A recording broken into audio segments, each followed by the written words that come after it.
नमस्कार दोस्तों, डेट है आज की 25 मार्च 2023 और स्वागत है आपका एटोल डिस्कशन में। 3 इश्यूज हम डिस्कस करेंगे आज।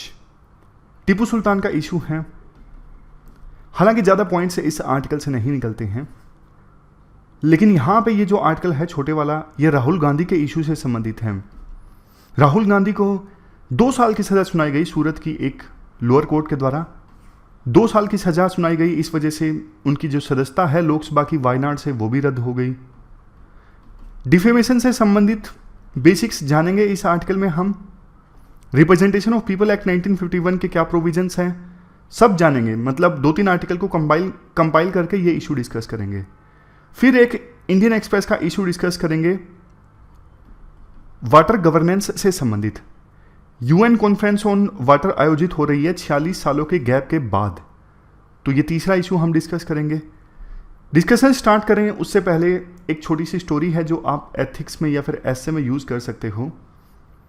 एक बार ना एक लेडी अपने बेटे को लेके गई गांधी जी के पास में और बोली कि गांधी जी इसे समझाइए, बहुत ज़्यादा चॉकलेट खाता है, बहुत ज़्यादा मीठा खाता है ये लड़का, तो आप इसे समझा दीजिए एक बार।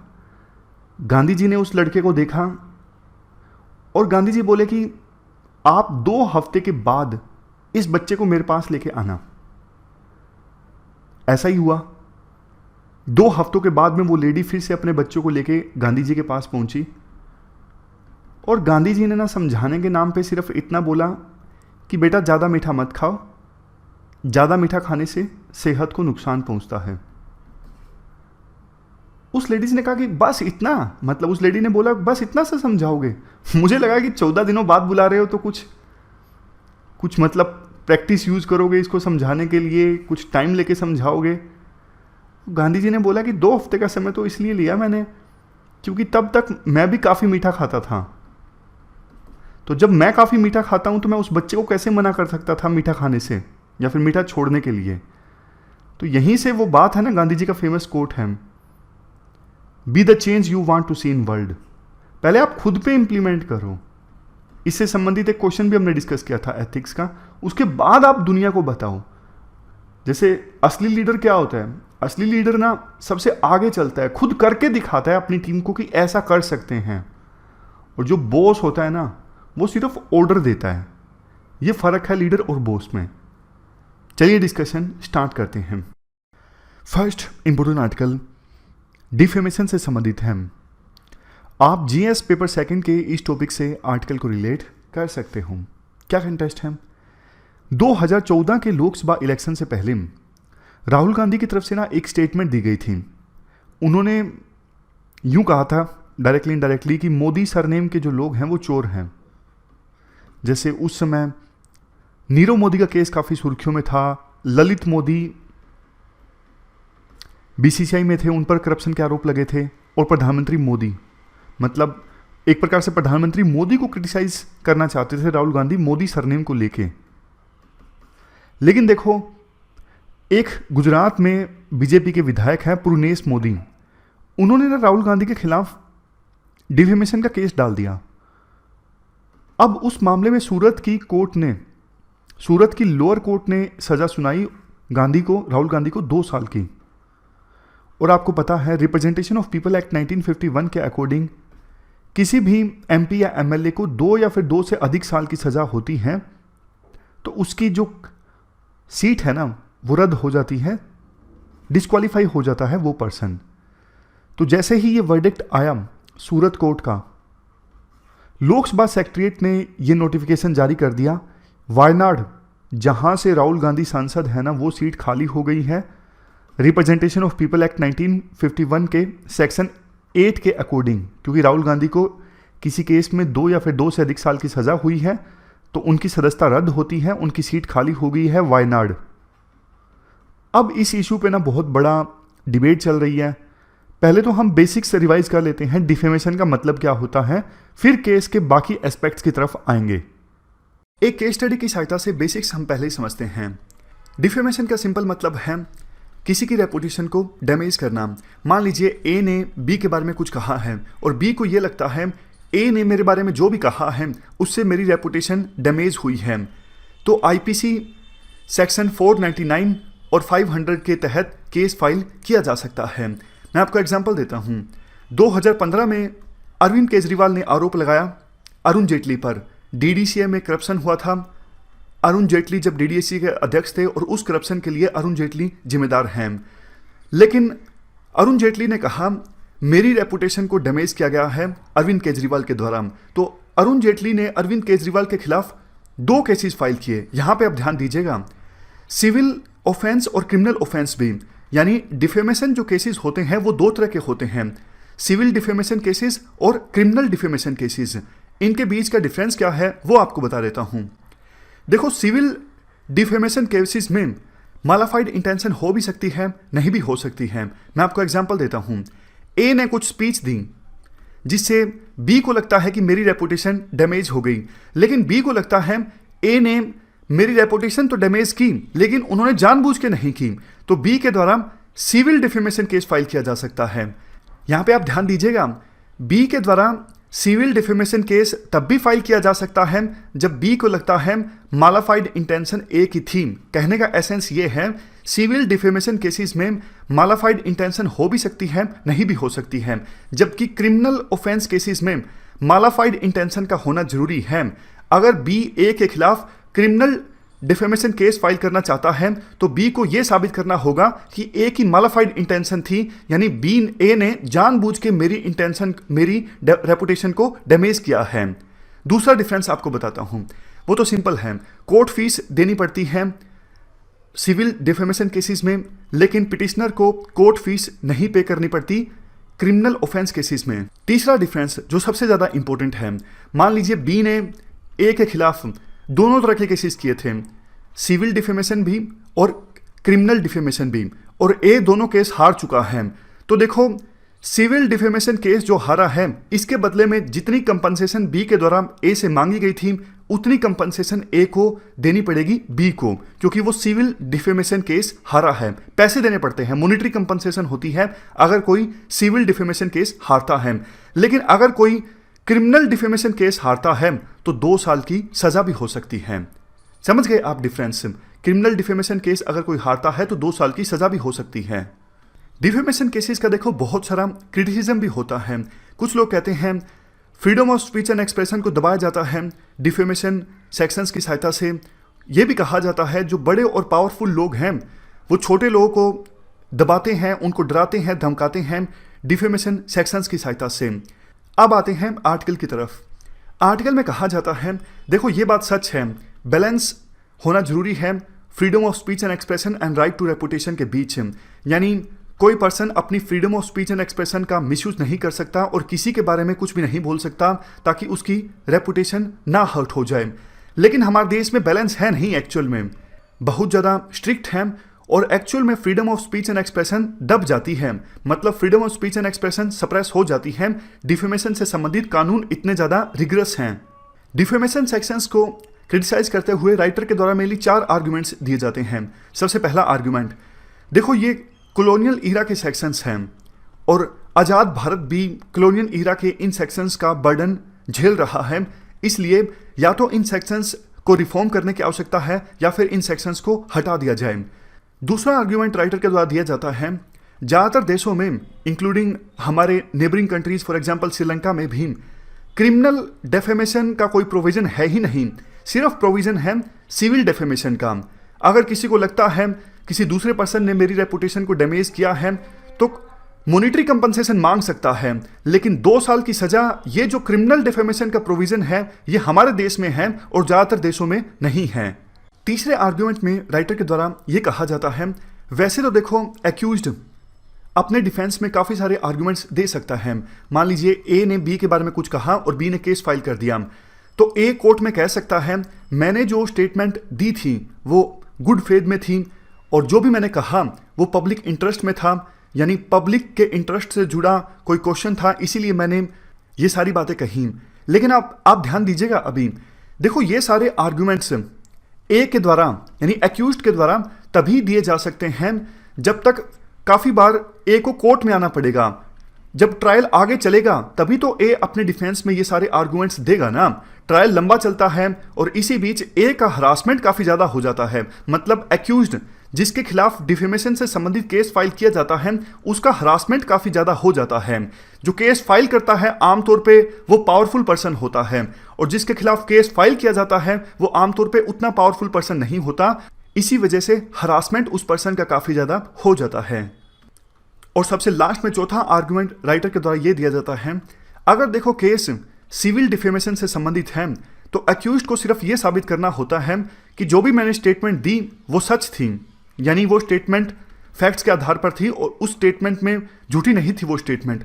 जबकि क्रिमिनल डेफेमेशन से संबंधित केसेस में एक्यूज्ड को ना सिर्फ ये साबित करना पड़ता है कि मेरी स्टेटमेंट सच थी, फैक्ट्स के आधार पर थी, बल्कि ये भी साबित करना पड़ता है जो स्टेटमेंट एक्यूज्ड के द्वारा दी गई वो पब्लिक इंटरेस्ट में थी, यानी उस स्टेटमेंट से पब्लिक का भला हो रहा था।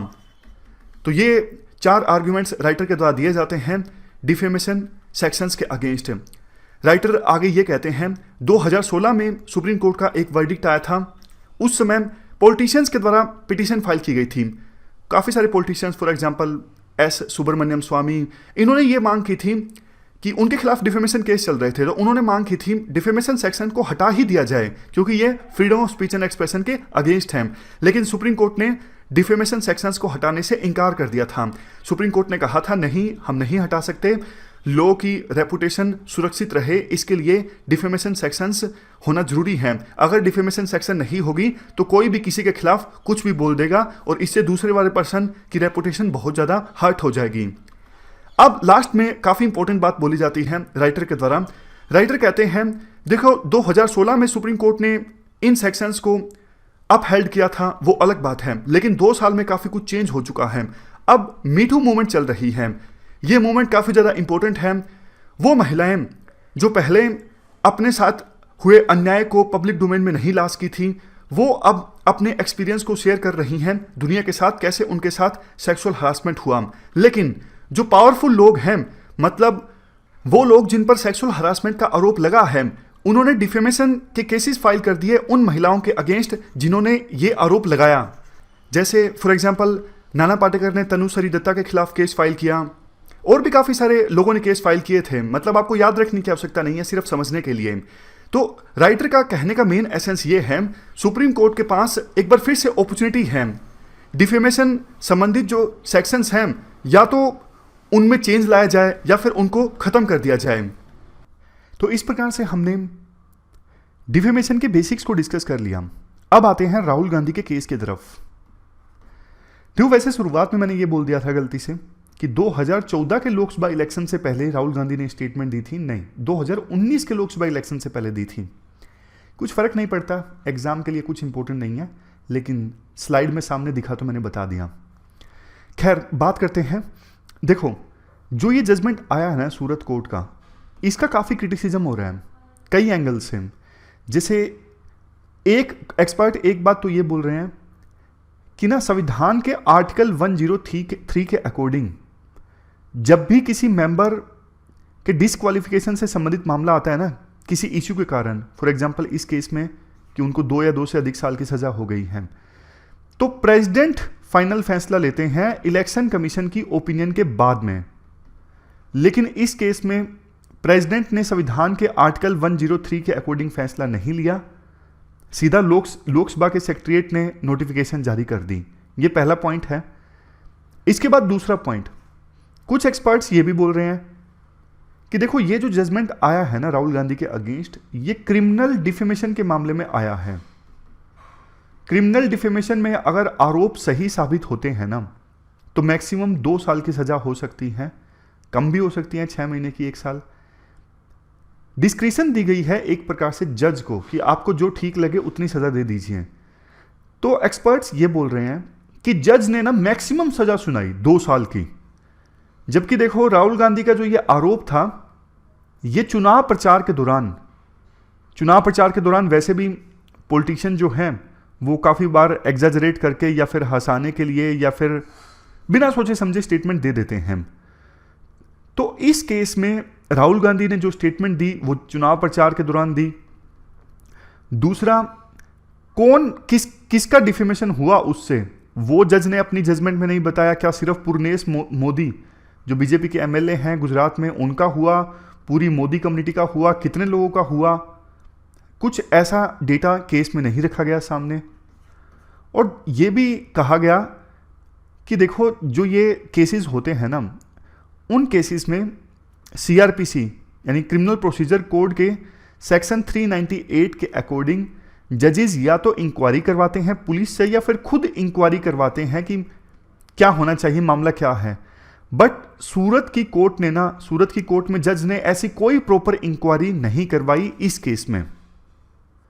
द हिंदू के राइटर का यह कहना है कि देखो हमारा देश की डेमोक्रेसी जो वर्ल्ड की सबसे बड़ी डेमोक्रेसी है, जिसमें पॉलिटिशियन के अगेंस्ट काफ़ी बार गंभीर तरह के केसेस सामने आते हैं, कई पॉलिटिशियन के अगेंस्ट तो रेप के, मर्डर के ऐसे केसेस सामने आते हैं, और दूसरी तरफ क्रिमिनलाइजेशन ऑफ पॉलिटिक्स भी काफ़ी ज़्यादा बढ़ा है, और चुनाव प्रचार के दौरान आपको पता है आरोप प्रत्यारोप काफ़ी लगते हैं।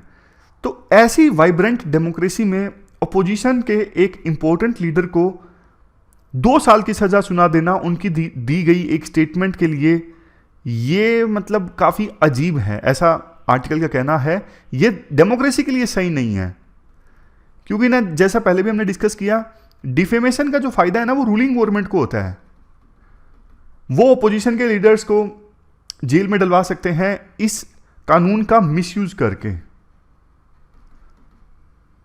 क्वेश्चन वैसे इस पर भी उठता है, क्या ये क्रिमिनल डिफेमेशन होना चाहिए नहीं होना चाहिए? डिफेमेशन सिविल हो, फाइन वगैरह लगा दो, वो सही है। क्या डिफेमेशन के लिए सजा भी दी जा सकती है? यह मामला सुप्रीम कोर्ट में 2016 में पहुंचा था। क्रिमिनल डिफेमेशन का प्रोविजन होना चाहिए या फिर नहीं होना चाहिए? उस समय सुप्रीम कोर्ट ने 2016 में इसे अपहेल्ड किया था। सुप्रीम कोर्ट ने कहा था यह प्रोविजन होना चाहिए क्रिमिनल डिफेमेशन का, डेटरेंस पैदा होगा, कोई किसी की इज्जत को नुकसान पहुंचाने की कोशिश नहीं करेगा इस डर से। बट देखो बात वही है, इस प्रोविजन का ना मिसयूज काफी ज्यादा होता है। अब राहुल गांधी को जल्दी से अपील फाइल करवा के अपने कन्विक्शन को सस्पेंड करना होगा अगर वो अपनी सीट बचाना चाहते हैं तो। इसके बाद नेक्स्ट जो आर्टिकल है वो वाटर को लेकर एक्शन लेने से संबंधित है। आप जीएस पेपर 3 के इस टॉपिक से आर्टिकल को रिलेट कर सकते हो। क्या कंटेस्ट है? देखो ना, इस आर्टिकल के डिस्कशन स्टार्ट करने से पहले एक छोटी सी क्लिप मैं आपको दिखाना चाहता हूं। एक दिन हमारे गांव में किसी ने नहाने का शावर रख दिया।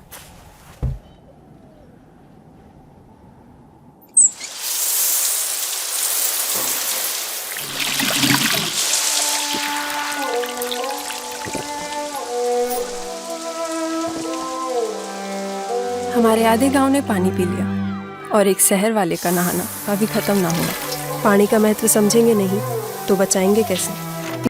तो आपको अच्छी लगी होगी ये क्लिप, मुझे तो काफ़ी अच्छी लगी, तो मुझे लगा आपके साथ भी शेयर करना चाहिए। खैर बात करें कंटेक्स्ट की। इंडिया ने ना प्राइम मिनिस्टर के विजन इंडिया @2047 प्लान के तहत अपना वाटर विजन अनाउंस किया। ये कंटेक्स्ट है। इसके साथ साथ 46 सालों के गैप के बाद UN 2023 वाटर कॉन्फ्रेंस आयोजित हुई। अभी देखो इंडिया के पास में G20 की प्रेसिडेंसी है और वाटर जो है वो G20 के environment and climate sustainability working group का पार्ट है। 2023 की IPCC की जो सिंथेसिस रिपोर्ट आई जिसके बारे में हमने डिस्कस भी किया, इस रिपोर्ट में बोला गया कि वाटर की इनसिक्योरिटी, वाटर की कमी होना, इसका बहुत ज़्यादा नेगेटिव इंपैक्ट पड़ेगा खास करके वल्नरेबल पॉपुलेशन पे। समझ गए? ऐसी पॉपुलेशन जो गरीब है, ऐसी पॉपुलेशन जो कोस्टल एरियाज में रहती है, जहां पे अगर पानी की कमी होती है तो बहुत ज़्यादा नेगेटिव इंपैक्ट पड़ेगा उन पे। तो ये सारे जो इश्यूज हैं ना वो डिस्कस किए जा रहे हैं UN वाटर कॉन्फ्रेंस में, जिसमें ये बोला गया कि कैसे ना कैसे करके सस्टेनेबल डेवलपमेंट गोल 6 हासिल करना है। सस्टेनेबल डेवलपमेंट गोल 6 जो है वो क्लीन वाटर एंड सैनिटेशन से संबंधित है। तो UN वाटर कॉन्फ्रेंस में इन्हीं इश्यूज पे चर्चा हो रही है कि क्या ग्लोबल वाटर एक्शन लिया जाए जिससे कि देखो सस्टेनेबल डेवलपमेंट गोल नंबर 6 को अचीव किया जा सके। और इस गोल को अचीव करने के लिए विभिन्न देशों की क्या कमिटमेंट्स होनी चाहिए, क्या वो प्लेज लें, ऐसा क्या वो करें जिससे ये गोल जो है वो अचीव हो जाए। देखो इंडिया की बात करते हैं। इंडिया में बहुत सारे एक्शन सरकार की तरफ से लिए गए हैं वाटर को कंजर्व करने के लिए। तो अभी G20 की प्रेसिडेंसी इंडिया के पास में है, तो वाटर पे जब डिस्कशन होना, इंडिया अपने एक्शंस के बारे में बता सकता है कि भैया ये हमारे एक्शंस हैं, हमने लिए हैं, और बाकी देश इंडिया के एक्शन से काफ़ी कुछ सीख सकते हैं। तो बात करें इंडिया ने क्या एक्शंस लिए हैं। सबसे पहले देखो जल जीवन मिशन, टारगेट सरकार का ये है, इस मिशन के अंतर्गत 2024 आते आते देश के सभी रूरल हाउस होल्ड के पास में फंक्शनल टेप कनेक्शन होना चाहिए। फंक्शनल टेप कनेक्शन मतलब नल का कनेक्शन होना चाहिए हर एक रूरल घर के पास 2024 आते आते। अभी तक देखो 57% रूरल हाउस होल्ड्स के पास में टेप का कनेक्शन है, नल का कनेक्शन है। 2019 में ये आंकड़ा सिर्फ 17% था। काफ़ी तेजी से सरकार इस आंकड़े को, मतलब 100% रूरल हाउस होल्ड्स के पास में नल का कनेक्शन, इस टारगेट को अचीव करने की दिशा में आगे बढ़ रही है। एक बार ये टारगेट अचीव हो गया, फिर पता किन चीज़ों पे फोकस करना होगा। ऐसा ना हो कि नल है पानी नहीं आ रहा है। नल है तो पानी आना चाहिए, साफ पानी आना चाहिए, रेगुलर पानी आना चाहिए। इसके बाद राइटर बोलते हैं हमारे एस्टिमेट के अनुसार 2050 आते आते 96,000 million litre treated waste water available होगा एक दिन में। मतलब इतना पानी जो ट्रीट हो चुका होगा वेस्ट वाटर से वो अवेलेबल होगा एक दिन में। अब इस पानी का इस्तेमाल किया जा सकता है इरिगेशन के लिए। इतने पानी से तो दिल्ली का 26 गुना तक का एरिया जो है उसकी सिंचाई हो सकती है। तो वेस्ट वाटर के ट्रीटमेंट का पोटेंशियल काफ़ी ज़्यादा है। भारतीय राज्यों को ना हाल ही में आई national framework on safe reuse of treated water, इसका इस्तेमाल करना चाहिए। वेस्ट वाटर को ट्रीट करने के इंफ्रास्ट्रक्चर को मजबूत बनाने के लिए, जैसे ज़्यादा वेस्ट वाटर को ट्रीट करने के लिए प्लांट्स इस्टाब्लिश करना, जो प्लांट्स ऑलरेडी हैं उसमें अच्छी टेक्नोलॉजी का यूज़ करना, कैसे ट्रीटेड वाटर है उसका इस्तेमाल करना है, सारी चीज़ें हैं इस national framework on safe reuse of treated water में। इसका इस्तेमाल भारतीय राज्य कर सकते हैं। इसके बाद नेक्स्ट पॉइंट आता है वाटर यूज एफिशिएंसी को इंप्रूव करने से संबंधित एक कंसेप्ट है सरकार का, पर ड्रॉप मोर क्रॉप, मतलब एक ड्रॉप में ज़्यादा क्रॉप्स की सिंचाई की जाए। ये कंसेप्ट है प्रधानमंत्री कृषि सिंचाई योजना के अंतर्गत। इसमें ना माइक्रो इरिगेशन टेक्निक्स को प्रमोट किया जाता है। माइक्रो इरिगेशन जैसे ड्रिप इरिगेशन टेक्निक का है, स्प्रिंकलर टेक्नोलॉजी है, ये स्प्रिंकलर टेक्नोलॉजी का एग्जाम्पल है, ये ड्रिप इरिगेशन का एग्जाम्पल है। इसमें पानी की बचत काफ़ी ज़्यादा होती है, समझ गए। दिसंबर 2022 तक 7.2 मिलियन हेक्टेयर का जो एरिया है वो माइक्रो इरिगेशन के अंडर आ चुका है। लेकिन देखो ये अभी सिर्फ हम 10% पोटेंशियल अचीव कर पाए हैं। माइक्रो इरिगेशन टेक्निक्स का पोटेंशियल काफ़ी ज़्यादा है। अगर देखो कम से कम भी मान के चलें तो 2050 आते आते हम 20% पानी सेव कर सकेंगे अगर माइक्रो इरिगेशन टेक्निक्स जैसे ड्रिप इरिगेशन जैसी टेक्निक्स का इस्तेमाल करते हैं। तो सरकार सब्सिडी दे तो यहाँ पे दे, इससे पानी की भी बचत होती है। सबसे लास्ट में लोकल कम्युनिटीज़ को एंगेज किया जाए पानी की मैनेजमेंट में। कई बार ना लोकल कम्युनिटीज़ को काफ़ी ट्रेडिशनल नॉलेज होती है, उनके स्टेक्स ज़्यादा होते हैं, उनको भी लगता है कि पानी अगर ख़त्म हो जाएगा तो हमारा क्या होगा, तो वो बहुत ध्यान देते हैं पानी को कंजर्व करने में। तो लोकल कम्युनिटीज़ को एंगेज किया जाए पानी के कंजर्वेशन में, उनकी नॉलेज का इस्तेमाल किया जाए। ऐसा ही एक प्रोग्राम का एग्जाम्पल दिया जाता है अटल भूजल योजना। इसमें क्या है, 7 सिलेक्टेड स्टेट्स के 222 वाटर स्ट्रेस्ड ब्लॉक्स में ग्राउंड वाटर मैनेजमेंट को इंप्रूव किया जाता है लोकल कम्युनिटीज़ के साथ एंगेज करके। लोकल कम्युनिटीज़ को जिम्मेदारी दी जाती है कि यहाँ पे ग्राउंड वाटर को इंप्रूव करना आपकी जिम्मेदारी है।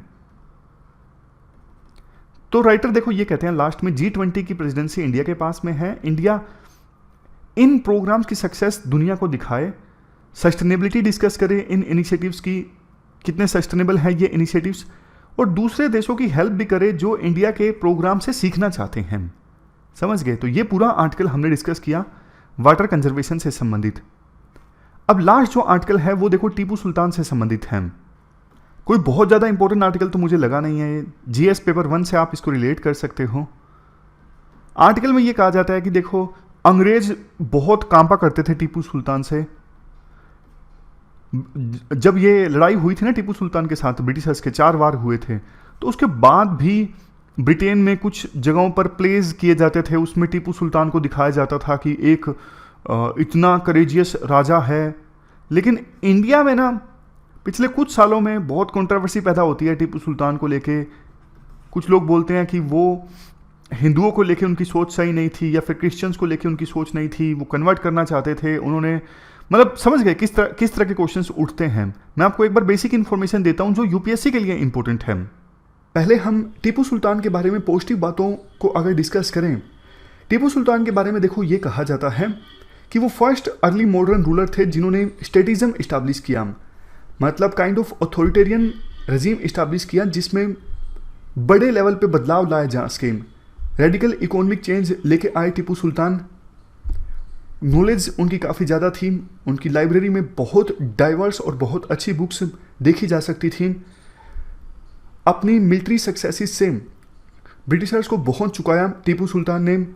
टेक्नोलॉजिकल इन्वेंशन काफ़ी ज़्यादा हुई टीपू सुल्तान के रेजीम में, पर्टिकुलरली रॉकेट जिसको बाद में वेस्ट ने चुराया। इसके अलावा टीपू सुल्तान और भी काफ़ी सारे एरियाज में ट्रांसफॉर्मेशन लेके आए, लेकिन उस ट्रांसफॉर्मेशन का फ़ायदा बाद में हुआ टीपू सुल्तान की डेथ के बाद। जैसे एक्सपेरिमेंट उन्होंने काफ़ी किए सिल्क प्रोडक्शन के साथ, और बड़े स्केल पे इरिगेशन में भी उनका इंटरेस्ट था। लिस्ट जो है काफ़ी ज़्यादा लंबी है, लेकिन 2-4 और अच्छी बातें हम डिस्कस करें अगर टीपू सुल्तान के बारे में जो प्रचलित हैं। वो एक एबल एडमिनिस्ट्रेटर थे जिन्होंने एक अच्छा लैंड रेवेन्यू सिस्टम डिवाइस किया। उन्होंने काफ़ी सारी मिलिट्री सक्सेसेस हासिल हुई। उन्होंने यूरोपियन लाइंस पर अपनी आर्मी को रेज किया, एग्रीकल्चर को मॉडर्नाइज किया, वेस्ट लैंड को डेवलप करने के लिए टैक्स में छूट दी। सबसे लास्ट में ट्रेड को बिल्ड करने के लिए उन्होंने नेवी को काफ़ी सपोर्ट किया। तो ये सारी अच्छी बातें प्रचलित हैं टीपू सुल्तान के बारे में। अब हम ये डिस्कस करते हैं कि कुछ लोग टीपू सुल्तान से नफरत क्यों करते हैं, ऐसे क्या रीजंस हैं। देखो कुछ एरियाज़ खास करके कर्नाटक में साउथ कनाडा, कोडागू, मालाबार, यहाँ पर बहुत से लोगों का ये मानना है कि टीपू सुल्तान ने हमारे एरियाज़ में काफ़ी एट्रोसिटीज़ की थी। बहुत से लोगों को मरवा दिया गया था, कन्वर्जन के लिए मजबूर किया गया था, यानी इस्लाम अडोप्ट करने के लिए बहुत से लोगों को मजबूर किया गया था टीपू सुल्तान के द्वारा, और बहुत से लोगों की हत्याएं भी करवा दी गई थी। टीपू सुल्तान को अगर लगता था ये लोग जो हैं मेरे रजीम के प्रति हॉस्टाइल हैं। इसके अलावा टीपू सुल्तान ने पर्शियन लैंग्वेज को प्रमोट किया था as a state language, Kannada language को प्रमोट करने के बजाय। तो ये रीजंस हैं जिसकी वजह से टीपू सुल्तान से बहुत से जो लोग हैं वो नफरत करते हैं। आजकल में ये कहा जाता है, देखो आप एक काम कीजिए, टीपू सुल्तान की आपने जयंती बनाना बंद कर दिया, कोई बात नहीं, लेकिन आप एक म्यूजियम इस्टेब्लिश कर दीजिए, म्यूजियम ऑफ कन्फ्लिक्चुअल पास्ट।